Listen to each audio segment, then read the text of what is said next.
Voilà.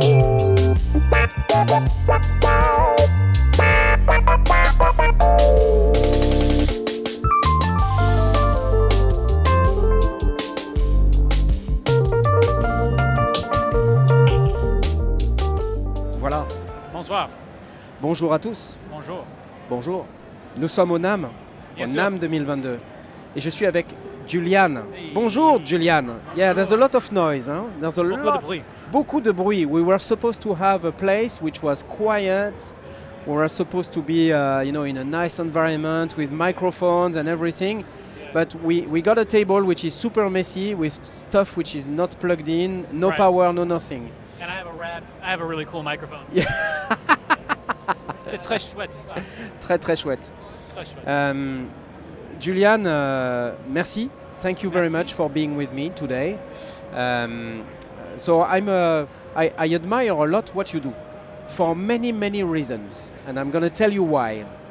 First reason is because, as pretty much everyone, I think I came across the videos that you produce on your channel, J3PO. That was the first encounter of Julian Pollack for me.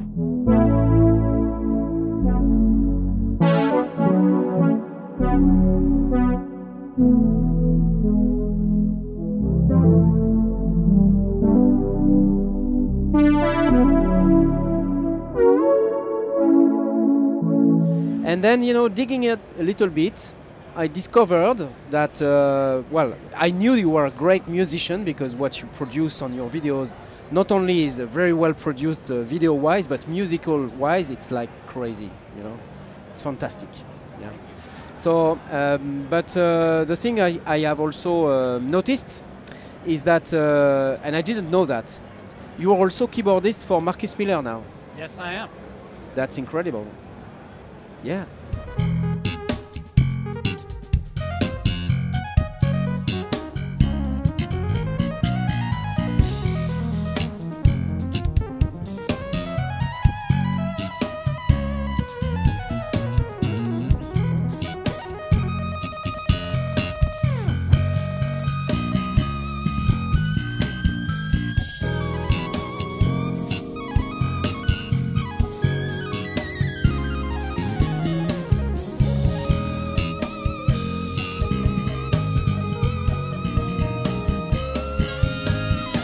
So first question to you. I'm ready. What is your musical path, like career, and how did you become the musician that you are today? Did you do a school, Berkeley School or something like that? I actually went to school in New York. Yeah. You can hear me? Yep. I went to school in New York. I went to New York University. New York University. I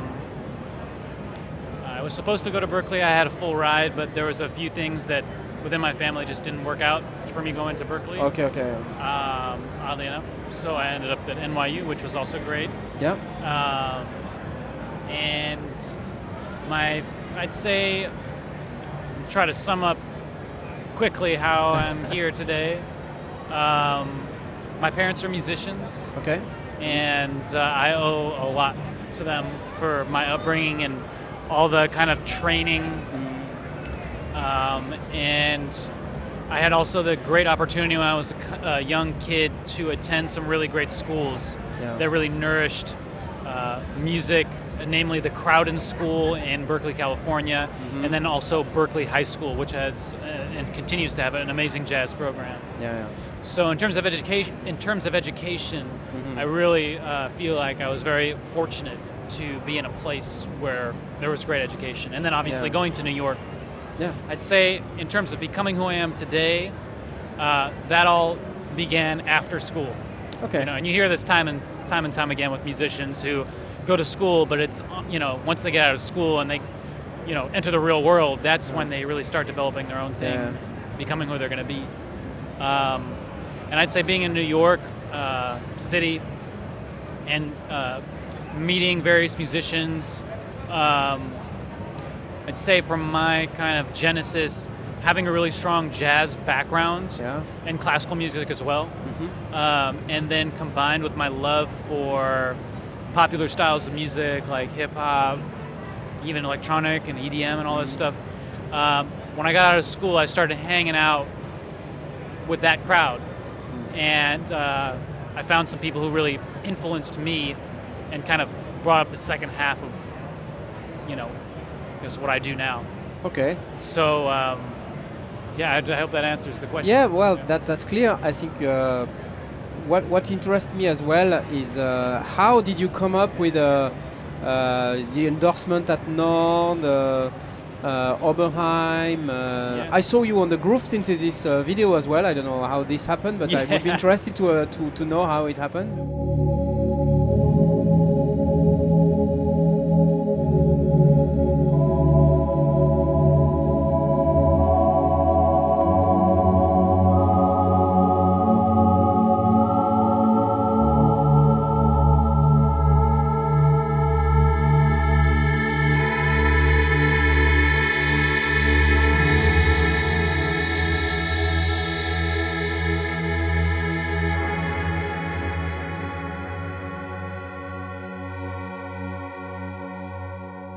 Yeah, so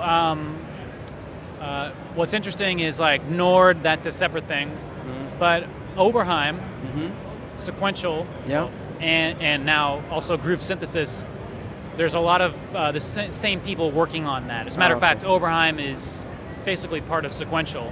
And that's really cool. So it's a big family. Groove synthesis, the new amazing third wave synthesizer. Did you check it out? Yeah. Awesome. It's incredible. And I saw your video on it, which is like, I think if there is someone able to make a synthesizer quite sexy, I mean it's you. Well, thank you, thank you. It's funny, when I made that demo, I only had it for a few days, so I just was only able to scratch the surface. They needed something quick to put out. They said, hey man, just play whatever you want on it. Okay. But I actually have one now in my studio. And going to be doing some sound design for the actual release of the instrument, and along with a dozen other incredible sound designers. But it's such a deep synth because it's four layers, and it does the PPG thing, it does the digital thing, it does the analog thing, and great effects. The effects are Bob Coover, who's largely responsible for the synth, also does a lot of stuff for sequential, like their effects. So you're getting those incredible DSP effects in there as well. But yeah, I mean, all these guys, like Bob Coover, he worked on the envelopes for the OBX8. Modeling them on the OBX, the OBX-A, the OB8, so that you can have all of those. So yeah, it's a big family, and once you're in that family, I mean, it's, you know, it's friends. You know? So it's like, hey man, I'm working on this really cool thing. You know, what's your feedback on it? You know, because there's a wonderful relationship between the artists who are the designers of the instruments, and then the artists who, like me, who play them. So it's the place basically. It's because it's LA, or? Well, actually, they're all based in the Bay Area. So in San Francisco. Yeah, exactly. And with Nord, they're based in Sweden. That relationship began in 2018. I'm trying to remember what happened. I think they were starting to do sound packs from artists, and I forget if they reached out to me or if I reached out to them. And we both immediately agreed we should do a collaboration. So that was in 2018. I did my first pack for them. And that was a unique opportunity because it was kind of the beginning of what they're known for now. I mean, over there now we can see all these incredible, you know, they've really shifted, or not shifted, but they're, instead of being like, hey, check out every single thing our keyboard can do, here's a handful of artists who are amazing, like Mike Burrell, Jesus Molina, Natalie Tenenbaum, Jonathan Huber, the Pals, like, by doing that, you hear the instrument. You know? I understand. So that means you are passionate with synthesizers. Say it again. Are you passionate with synthesizers? I'm very. I love synths. So you produce music for people or for yourself? I mean, you have your trio, your Julian Pollack trio. These days it's pretty interesting. I play a lot with Marcus now. I play with Marcus Miller, and that's a pretty unique situation for me because it allows me to really pull on my jazz training. But also, you know, I mean, Marcus is very, hey man, just bring whatever you love to the table. So I bring in the synths and the pedals and the glitchy stuff, and wow. so it's a real honor. And you know, the lineage with Miles Davis, with him, I mean, it's a very humbling experience, and I feel really grateful I get to do that. You know, there's That's so incredible. many. How did you get that? How did you get there? Yeah, so once again, like family stuff, or not my family, but you know, the greater family of music.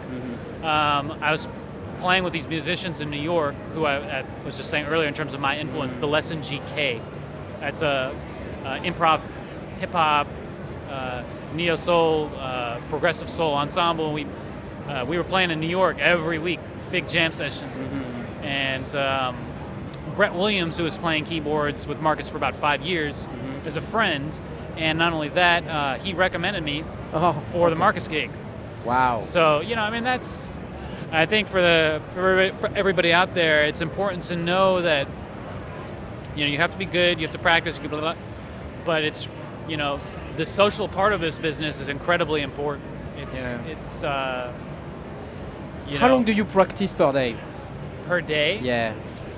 You know, it ebbs and flows. You know, when I was a teenager, when I could, I'd try to practice, you know, 3-4 hours a day or something like that. Yeah. Same within college. But, you know, to me, practicing is a lot of things. Right now, when I'm practicing, some of the things I'm practicing are I'm learning a bunch of Bach preludes and fugues and memorizing them. I've got 3 or 4 preludes and fugues now, and for somebody like me who's mostly jazz, hip hop, electronica, you know, learning Bach, it takes a while for me, but you know, that's something I'm practicing right now. Can I ask you why? Why you? Because you said that you were more into hip hop and etc. So why do you practice Bach then? Well, number one, I love it. Okay. That's a good reason. Yeah, I mean, that's the only reason to practice and get better at things is because you love it. And yeah, I think mainly just because I love the music. Okay. And obviously it's filled with the best harmony and counterpoint, melodic structure, really known to man, you know, in a certain context. So that's one reason I'm learning it.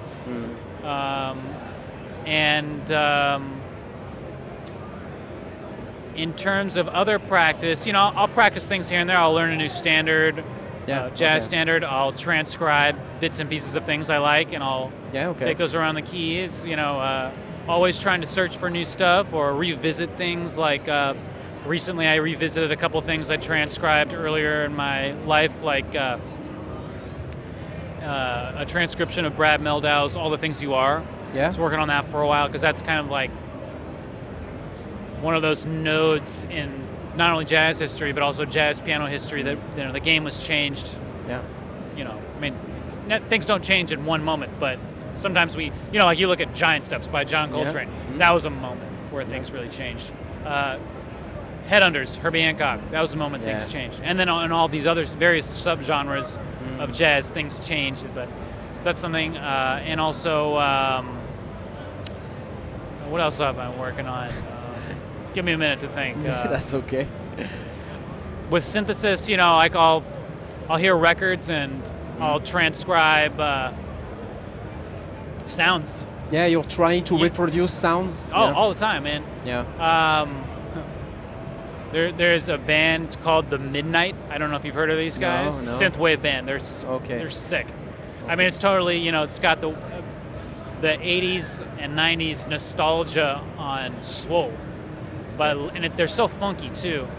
But it's funny, I transcribed some of their sounds, and now I'm actually in touch with them. We're talking about doing something together.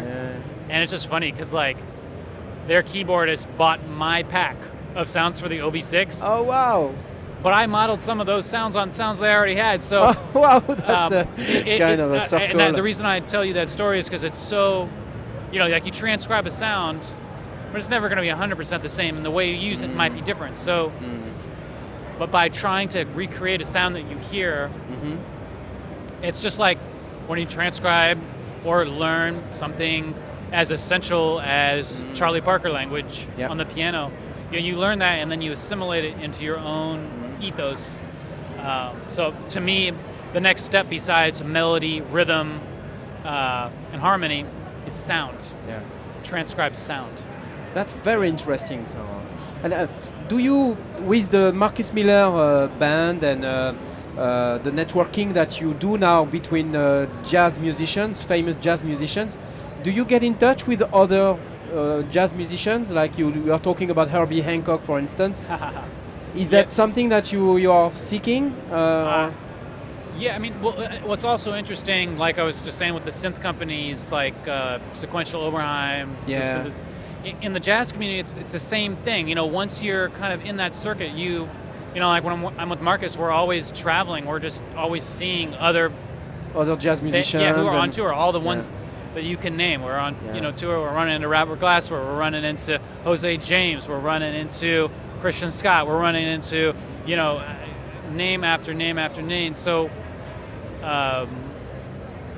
And how do you feel about that? You know, being in that family and like, wow, maybe you know these guys and you're a fan of them, and how do you behave towards them? Very humbly. Well, yeah.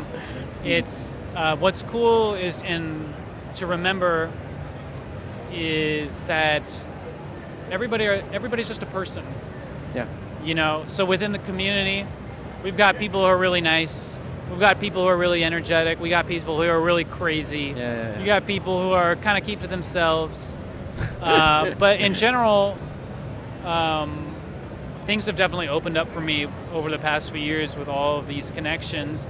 And it's great because I do have the opportunity now to say, hey, I'm going to call this person and say, hey, man, you want to play a gig? Or, man, you want to do a recording thing? Or I'll get a call from people I didn't even know I was on their radar. Okay. And that's happened. Like, I did a gig in November with one of my all-time favorite drummers, Eric Carlins. Wow. He called me. He said, man, I've been following you on Instagram. What about doing a gig together? Yeah, and so I was like, man, I need about 18, 20,000 years to practice to even feel like I'd be worthy of being on the stage with you. But okay. So. Okay, so another question on gear and stuff, because sure. Here we are in NAMM. Yeah, how did you come up with having synths? What was your first synth, for instance? What was my first synth? Yes. Well, what's interesting is my dad, when I was a kid, had a Prophet 5. Oh.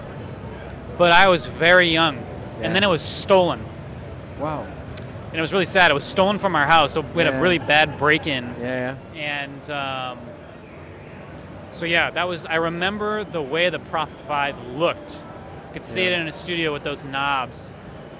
Really early memories. But it was stolen. It was horrible for my dad. But this was in the early '90s, so at that time, he didn't replace it with another Prophet 5. Yeah. He replaced it with the newest digital cool thing, which was a really cool Ensoniq TS10. Yeah. Which we actually still have. Okay. And I actually, growing up, played that. That was my first interaction with a sequencer. Okay. He brought me into his studio and would kind of set up various instruments on the TS10, drums, bass, synth, whatever, and let me kind of just go nuts. And of course, there was quantizing was available. Mm-hmm. So, you had to play well. Yeah. No, it was available. So he could just, press a button, whatever I played would lock into the nearest quarter, eighth, 16th, whatever have you. So that was my first kind of experience with a synthesizer. Yeah. And how did you feel about synthesizer? Did you say to yourself, I want more because of this, because of that? What was the... Yeah, that's also interesting. I think, in the late 90s, early 2000s, I feel like at least where I was and in my age group and the milieu I was in, synths were generally regarded as passé and not very cool anymore. It was, we had the rebirth of, the young lions of jazz. Ah, okay. Right. Like Josh Redman.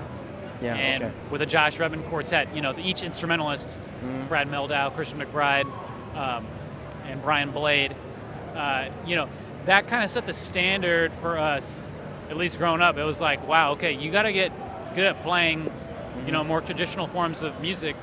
And if you're going to do anything else, you're going to play like Rhodes and, do the Herbie thing. Yeah. So really, it wasn't until I'd say the early 2010s that I actually got interested in keyboards again. Okay. Because when I was in school, I was only playing piano. Piano. You know, I had like a Nord Electro 2, which I'd pull up like a Wurlitzer sound. Yeah. But that was the extent of synthesis. And I mean, I was not doing any sort of synthesis or sound design. When I got interested in it again was the band that I was really into and that I became part of, the Lesson GK. You probably know this keyboardist, Nicholas Semrat. Yeah. He plays with Corey Henry and countless others. Yeah. But I remember seeing him. He was playing a Prophet 08. Wow. And that just, when I heard him play that, and not the synth, but the way he was playing the synth, the way he was kind of making the instrument so expressive in ways that we almost haven't heard before, that inspired me to be like, hold on, there's something here that I didn't know was there. So after years of living in New York and hearing these guys and hanging with them, they're all friends as well. Big Yuki, another amazing keyboardist who probably Nick would cite as an influence on him. Jason Linder. I'm already forgetting about a dozen other cats. Yeah. But they really inspired me, and so I got a Prophet 6. Okay. And then it was a slippery slope for me. Just I went head first, and I also remember, you know, my dad had a Prophet 5, so there was this whole connection between the Prophet 5 and the Prophet 6. Yes. And the Prophet 6 is such an amazing instrument because not only does it have the beautiful analog synthesis stuff, but also the onboard effects. Yes. Largely created by Bob Coover. Yeah. Incredible effects. So that was kind of like the beginning for me. Okay. So now you have a bigger studio. You bought plenty of stuff. When we see on your videos, which are quite really nicely made. Thank you. Do you question though on the videos themselves on your channel? Do you do all the video stuff by yourself, or you get? I do.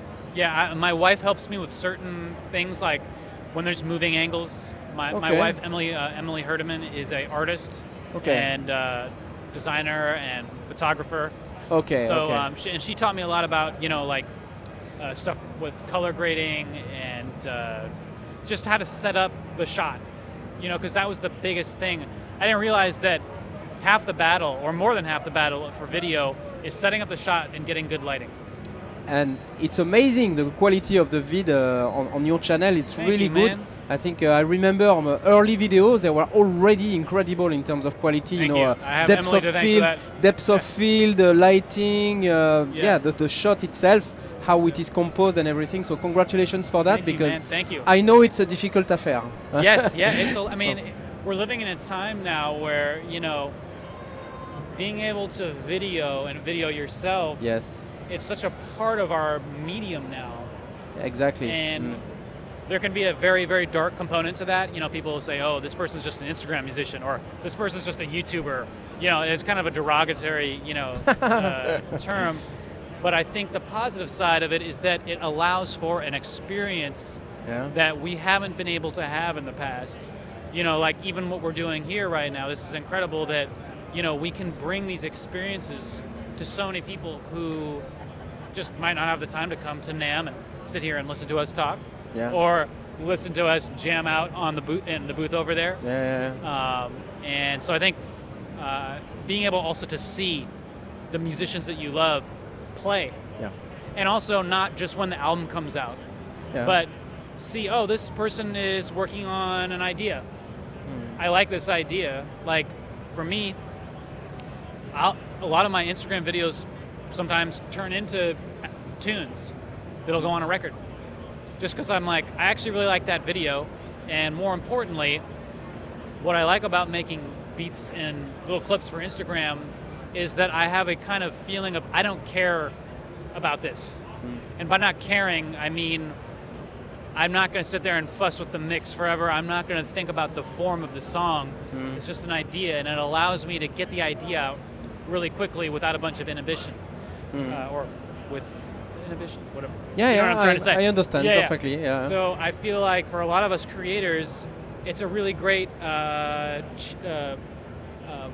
place for us to be able to express ourselves.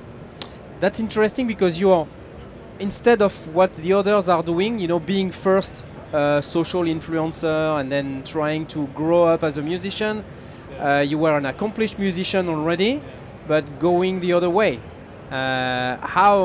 What do you think about this world of influencers and etc.? How does that resonate with you?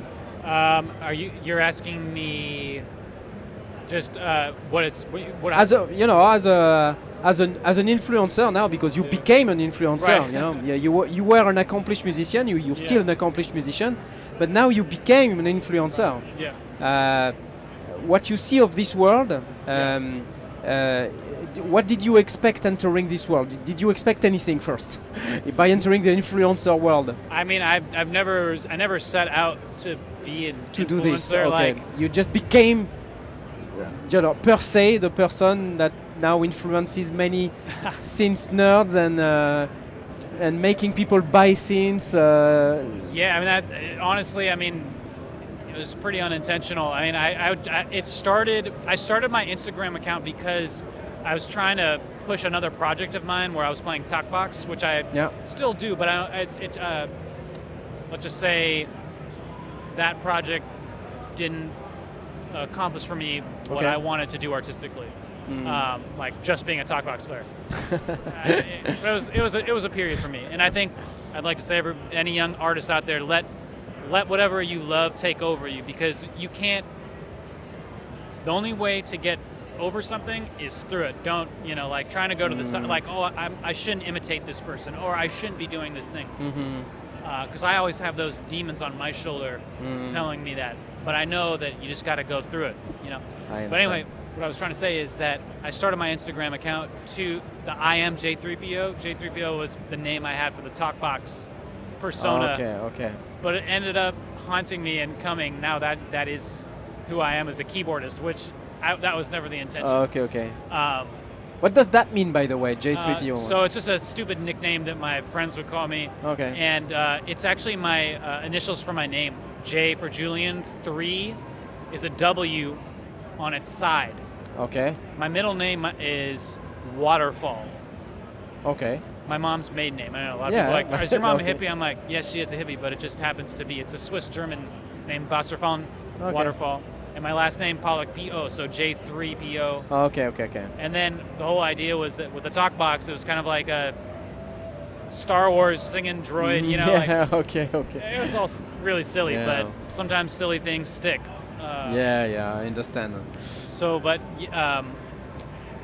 now, then what happened was I just started posting videos of me just fucking around. Yeah. Like fucking around. Everybody wants to see people fucking around. They don't want super polished videos, you know, of like, you know, 1,000 multi-angles. People want to see the real shit. They want to see, oh, what is it like when this person's just jamming out? Yeah. So I just started posting, and I saw people were checking it out. I was like, all right, I'll just keep.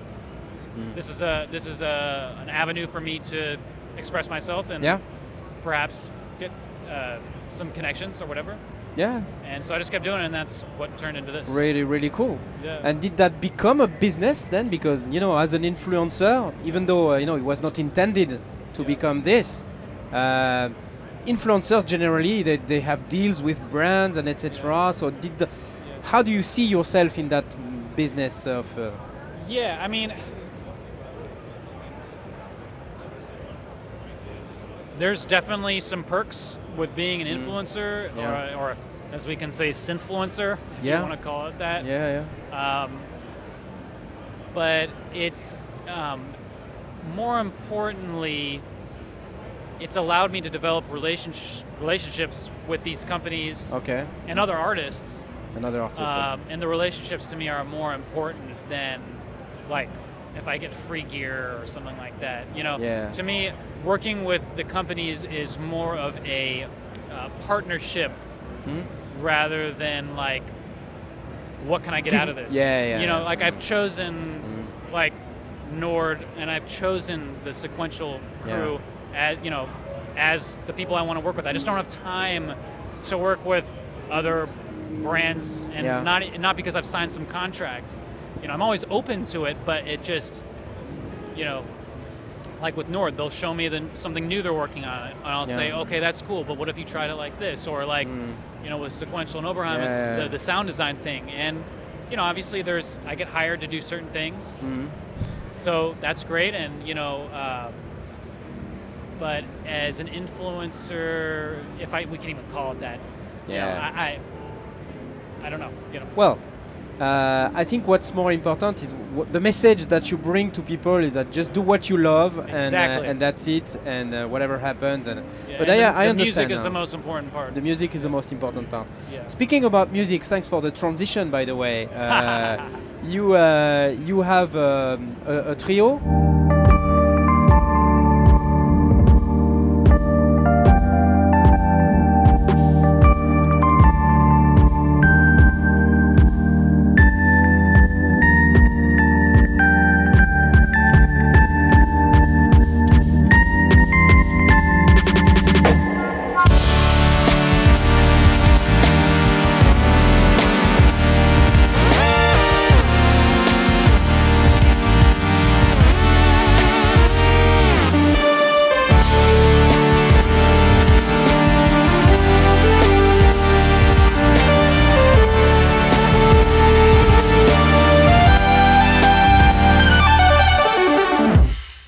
Having gigs in France, because I know we got in touch by your French producer, Christophe. Yes. Hello, Christophe. Yes, what's up, Christophe?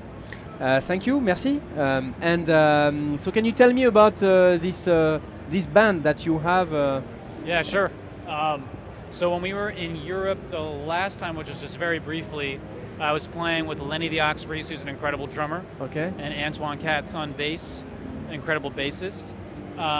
We've done a lot of work together, but I've also done a lot of work with other musicians, namely in my past trio in the acoustic realm, Noah Garabedian, who's an incredible bass player and from New York, and Evan Hughes on drums. And I just, as of recent, because of the pandemic, we haven't been performing. I haven't really been performing with any of my own bands. I'm actually doing a show in San Francisco next week at a really cool club called the Black Cat. And I have a really great young drummer named Malachi Winston and another bass player named Zach Moses. We'll be kind of doing some more traditional acoustic-y jazz stuff, but we'll also play a couple tunes from my new album, Mains.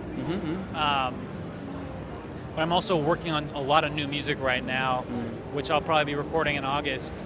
And vis-a-vis Christophe, we're planning a kind of debut European tour for 2023, and I'll be playing that music, which is going to be combining a lot of the stuff that I've developed on my Instagram channel, but more importantly, my albums, Small Plates and Mains, which are largely electronic albums. But this one's going to feature a lot of live musicians, and it's going to be my attempt to really fuse these two worlds of production, electronic music, synthesizers, keyboards, with the protein of, you know, everything I've learned from Marcus Miller, the way he puts music together, the way he writes, and then the way he puts on shows.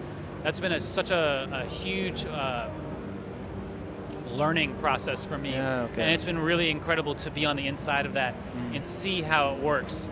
And it's very inspiring for me too, because he's somebody who's I feel very much akin to in terms of output, like what I want to be expressing and how I want to express it. Because he's straddling the worlds of pop, jazz, R&B. So seeing him do it, I feel like I'm really lucky to see there's kind of a blueprint to work from. Okay. So it's a lot of inspiration to take from. That's great, great.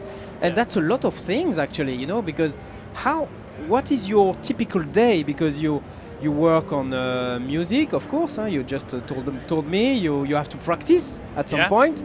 Gotta practice. Lot of practice. You have the video stuff and all the things with Nord, Sequential, Oberheim, now the group synthesis thing.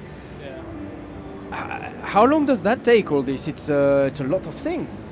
Yeah, I have a wonderfully busy schedule. I'm I'm very thankful for it. And that actually is the hardest part about this career and this kind of path I've specifically chosen is figuring out how to divide time. Okay. Another thing that my wife is really good at is she's a very organized person. She'll see I'm getting stressed out, and she'll sit down with me and kind of like help me map out a plan. Okay. You know, it's funny, like the pandemic, I thought, you know, it was going to just be like this slow time. Yeah. It was the busiest time of my life. And that was, I was really stressed throughout the pandemic because, you know, all of a sudden it was like, hey, get your video game on, you know, like Nord, they're like, they had the Wave 2 come out during the pandemic. The Prophet 5 came out during the pandemic. So it was like all these projects. Yeah. And staying focused and following a plan really helps me because I can get very overwhelmed quickly. Yeah, but that's a lot of work. That's complicated stuff to do. And I don't know for you or for any other folks out there, like everybody has a different way they like to work. I tend to like to work on one project at a time and finish it. Because if I work on something and then leave it and then keep coming back to it, it takes like forever. It never gets done. Obviously, if you're working on something like an album or a large compositional kind of process like an album,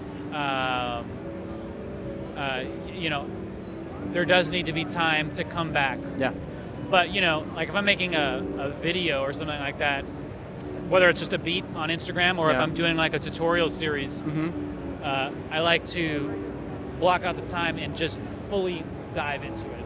I understand. Okay. Coming back on gear a little bit, is there anything that excites you a lot these days? Or, I mean, obviously the machines you're working on. Yeah.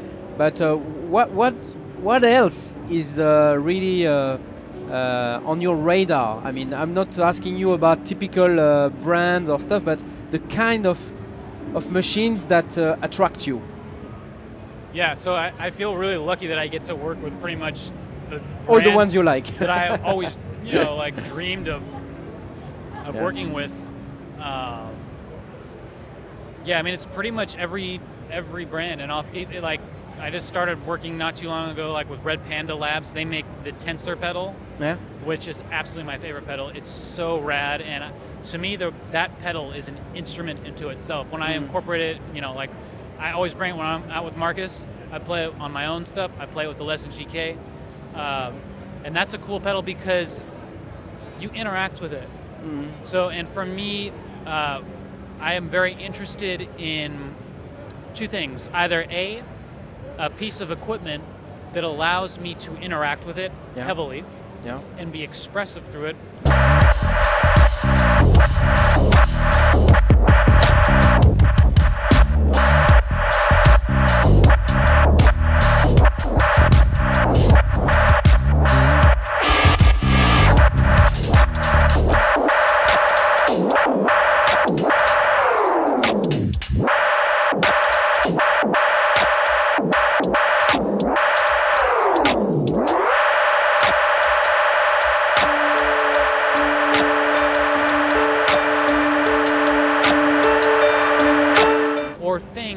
If they're going to be set and forget, like a reverb, to be really unique or high quality.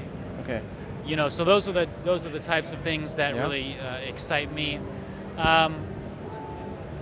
Any manufacturer out there that is creating something unique, I'm going to be interested in. And like the Osmose, for instance. Yes, we're going to be here in LA in a few weeks. Yeah. We're going to shoot some video. Because I saw you playing the Osmose at some point. Yes.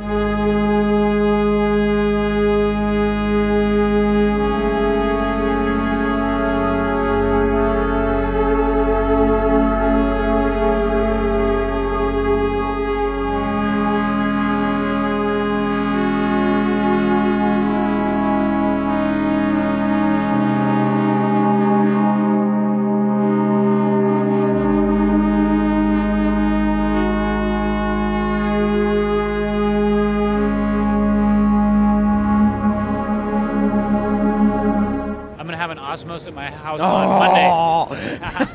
They just sent it over. So yeah, hopefully I'll get to know it before our recording session. Yeah. I'll be using a trio. We're going to do it at Gold Diggers in LA, and then I think we'll bring it all. I'm doing we're doing a show at the Baked Potato that night. Okay. We're gonna have the Pocket Queen. She's an amazing drummer, but the guy who's putting it together is an amazing sax player, Ian Roller, and we'll be just playing free all night. And I'll have the Osmose there, plus Rhodes and whatever. But yeah, I'm also interested in like software. That I was gonna ask the question: are you into plugins and stuff like totally. that? You know, I think we're living in a time where software is also in its heyday. Yeah. We've got all the hardware coming back. We've got Oberheim. We've got Rhodes now actually coming back. Mm-hmm. We've got obviously Nord's doing really cool stuff. Yeah. Vintage Vibe makes incredible. Man. Yeah. Did you see the Matt Johnson edition? Yes. With the change of sound. Yeah, it's with incredible. The slider. It's crazy. Yeah. Chris Carroll at Vintage Vibe is onto something. I just started talking with him. Just another case in point of just once you're in this circuit. Yeah, the networking. Yeah, everybody's friends. Yeah, but I got to play their Vintage Vibe piano at the Blue Note for 2.5 weeks.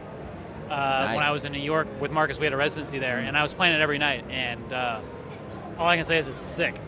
Yeah. And they nailed the feeling of the vintage ones because I have like a 1973 Fender Rhodes at home. Yeah. And I love that. I have a 1972. I think that was the golden year, yeah? Yeah, it's an early one, February. Wow. Yeah, and it's it's got the stamp, Yeah. Yeah. Anyway. Yeah. I mean, I think everybody agrees that it's going to be pretty hard to replicate a 1972 Fender Rhodes. Yeah. But also, I think it's important, and the way I feel about it is, I personally am not really into the whole like replica thing in terms of it. Like, do I care if it's 100% exactly the same? I'm more about the experience of it. Yeah. So like when the Prava 5 came out, a reissue, like. Is it exactly the same? Who cares, actually? Like, you're going to get onto YouTube and you're going to talk to people and they're going to be like, oh, it's not the experience of it is what we're all after. Yeah. And, something like Prava 5 is the way it's constructed, it has a gorgeous sound. I have a Mini Moog reissue. Yeah. But all Mini Moogs from back in the day would sound slightly different. So, yeah. So bringing back into the conversation about software, I appreciate all the remakes within the box, and I actually use them a lot, especially when I'm doing work where I need to be able to edit. Yeah. So, for example, if I'm working with a singer on a tune, and we need to change the key, or we need to change something in the form, or if we've got all the parts going. Yeah. If I'm using analog gear, I'm not going to go back in there and, reset everything to redo it. Yeah, you have to tweak it in the box, actually. Yeah. Maybe at the end, then if everything's changed, I'll do another pass. But to me, the hardware and software really kind of go hand in hand with the workflow. Because with hardware also, when you twist the knob, there's no experience like that. Yeah. So if I'm working on music that requires that in the moment spontaneity, I'm just going to use my hardware. But if I'm in a situation where I need to have more control, especially over time, you have to go in the box. Yeah. But do you use controllers or stuff? Because you mentioned that expressivity was very important for you. Yeah. With software, it's kind of a challenge. Huh? It is a challenge, and I think there's a lot of room there for it to be better. I know, we've got the stuff by Native Instruments, which is awesome. Yeah. We have, countless MIDI controllers that are amazing. Yeah. But I think that the integration, we're still not at a point where it's just like, I want it so that every time I pull up any VST, there's never any problems about mapping. Yeah. There's never any problems about, I need to re-MIDI learn this. Yeah. Because it's just going to happen. Yes. So that's the issue. That's a real issue. So we are not there yet. We're not there yet. how do you? My last questions actually, because we're gonna run out of time and we're gonna have to leave. How do you see yourself in like let me look in 5 years? No, but what do you want to become? Because you have now this musical career, the family is growing. You're gonna have more and more calls. Let's face it. You're gonna have more and more gigs. Maybe you're gonna work on some other videos with other brands. Where do you feel that is going? I would like to. Well, I guess the projects that are on my mind right now is this new album. Music. Yeah. I mean, first and foremost for me is music. You know, and the creation of music and playing. But my real goal right now is to fuse the two worlds that I've been straddling. You know, being into electronic music, synthesis, keyboards and effects, but combined with a more long-form, improvisatory, you know, composition-based ethic. So that's what, you know, people will be seeing from me over the next few years. Okay. You know, as much as I love creating content for Instagram and YouTube, I love doing educational stuff just because I find it interesting for me to also like dive into these things. But first and foremost, I really want to have the opportunity to express myself musically because of this idea. Excellent. But yeah, and I just have a lot of, you know, smaller goals too. Like I want to record more of these Bach preludes and fugues because I love that music so much. When I make a pack of sounds, you know, it allows me to explore whatever instrument I'm working with to the, you know, a pretty deep extent, I'd say, just because making 50 sounds for any instrument allows you to really check it out. You know, but then again, there's always, you know, like I just released another pack for the Prophet 6, so I now have 100 sounds for it. It never ends. Every time I pull up one of these amazing instruments, I'm always amazed by how much it's endless. That's why it's fun, though, and that's why it's beautiful. That's why it's creative. Yeah, of course. But I also enjoy demoing the sounds for people. Yeah. You know, and making the demo video because I get to show how I feel about these sounds. Yeah, because when you created these sounds, you had an idea in mind that probably people would use those sounds would not have.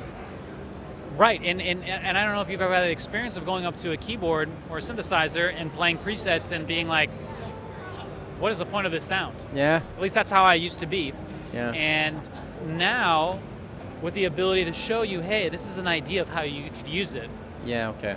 You know, obviously you can use it however you want, but this is my idea. Yeah. So being able to pass that on to people, say like, you know, I've created these settings and I'm showing you what vibe I go for. Now, maybe you're gonna have a different vibe with it. And that excites me, because then I know that there's thousands and thousands of Rev 2 packs out there, people using my sounds, and you know, it's not like I turn on Spotify or this, that, and the other, or turn on Instagram and say, hey, that's my sound. But you know, somebody very might well have used that on some gig or record, and I don't know, it just makes me happy to think that it's... And that's cool. You know, cool. Creativity is creating more creativity. That's beautiful to me. So we are at the end of our interview. My very last question. Okay, hit me hard. Yeah, is what are you gonna play, and when, where, and what is your next project? You know, what is the news about J3PO, Julian Pollack, new album, new. Yeah, so I'm going to be recording a new album in August. Yep. Can't say who the musicians are yet. Oh my God. Sorry. But it's I wrote a lot of music over the holidays and Christmas. I challenged myself over the 14 days to write a tune every day. Wow. And on sheet music, you know, like just the chords and the melody or whatever. No production yet. Okay. And we're going to bring these in and kind of hash them out, and then get in there with all the stuff I've been doing, like with small plates, mains, Instagram, and start going nuts with that. And I'll be coming to Europe in 2023 to celebrate the album. Cool. When are you coming to France? France. Well, the next time I'll be in France in July with Marcus. Oh. Where? You remember? Nice, Marciac, think a few other places. We're doing Yeah. France, Spain, the UK, Oh my God. Belgium, all in July. Iceland too. Iceland. Yeah. There's nothing in Iceland. Only ice. I'm just joking. I'm joking. But yeah. It's a great place. Fantastic place. Did you already go there? Iceland? Yeah. Never been. Oh, that's amazing. Cool. Beautiful. Really beautiful. I look forward to it. Yeah. And yeah, no. But how are you gonna make anything if you're away like this? Yeah. What, Very. What about your Instagram account and your know. YouTube channel? Very careful planning is the way. Okay. It's the only way. Yeah. I mean, it's literally to the day planning. Yeah. Okay, we're gonna do this day, because on the road it's. I talked to other musicians about this. It's like it's pretty hard to do anything on the road besides just survive. I mean, unless you're set up in a place for a couple weeks. But even then, like when we were playing at the Blue Note in April, we weren't playing the same show every night because we had different guests coming. Yeah. So we were, like we'd be up till 3 or 4 in the morning, playing a gig and partying or whatever. And, New York, you got to party because it's of course the greatest fucking city in the world. Then you have a small sleep and then you start Get again. Up, pound some coffee, and then go rehearse for a second, eat, and then party again. You're playing the show. So, but yeah, it's there'll be time. There'll be time. I'm gonna make it happen. Cool. Thank you very much, Julian. Thank you for having me on the show, man. That was fantastic. Merci really, I hope that you're going to make lots and lots of content because it's always amazing, Thank you. musically and visually. Thank you. And yeah, thanks for that. So merci les amis. Merci beaucoup. Au revoir à tous.